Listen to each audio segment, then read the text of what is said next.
Well, we started 25 years ago, long before anybody was really thinking about sustainability, particularly sustainability in sports.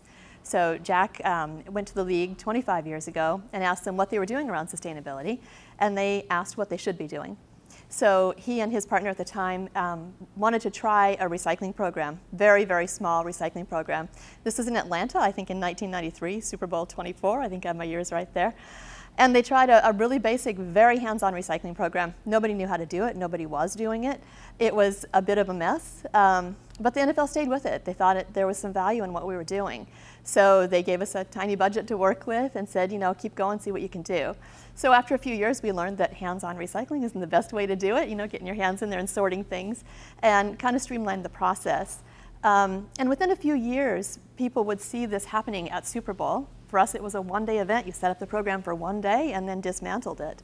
But people didn't know that. They saw this going on at Super Bowl, said, this is great, let's see what stadiums are doing, let's see if we can do it. And now any venue you go to across the country has recycling. So within about 7 years, as we started going to stadiums and, excuse me, and telling them we'd like to set up a recycling program for Super Bowl, they started saying, oh yeah, we've got that in place already. So it was fun to see that movement take place. So starting with a very small recycling program, we've advanced so much over the years. We now do food recovery. We recover all of our materials from Super Bowl and Pro Bowl and the draft, and we repurpose those materials in the community. We do urban forestry projects. We've planted, oh gosh, well over 100,000 trees now, tens of thousands of trees. We look for climate resiliency projects. Rather than just tree planting, we look for ways to help. We understand what's going on in the climate. For instance, for Super Bowl in San Francisco, we restored a watershed area in the Sierra Nevadas.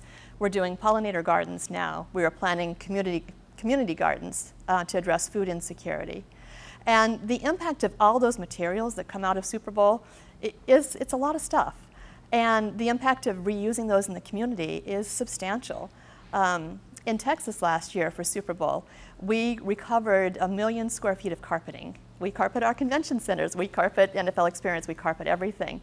And our, you know, our venues and our parties. Some of that carpeting is used for 3 hours.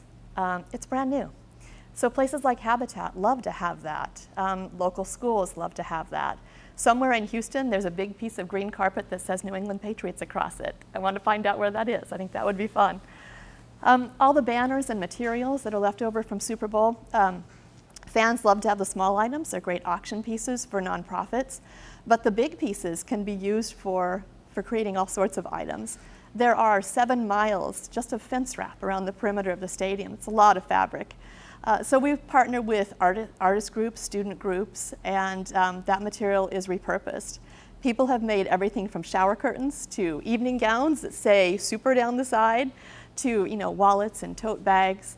Last year in Texas, they made some really cool looking jackets that actually had like fins down the back. So it's fun to see the creativity and see what people do with this stuff. As far as food recovery, that's something we do at all of our events now, and it makes a big difference. You don't want to run out of food at a Super Bowl party or any of our events, so there's always some left over. In past years, well, you still see at some venues that kind of stuff goes in the landfill, but we don't do that. We partner with the local food bank, and we make sure that all of that food that's prepared but never leaves the kitchen, is never served, goes to feed hungry people. So in Houston, we recovered more than 70,000 pounds of food. That's more than 55,000 meals. So you're reaching a lot of people. It's all sustainability efforts, but it all is just, it's good business practices, and it makes a difference in the community. So our goal has grown, and our goal has always been to incorporate good business practices into our sustainability efforts, because if people see the bottom line and they see what a good effect you're having, it makes a difference. But we also reach out really broadly into the community. That's really important, to leave a really positive green legacy wherever we are.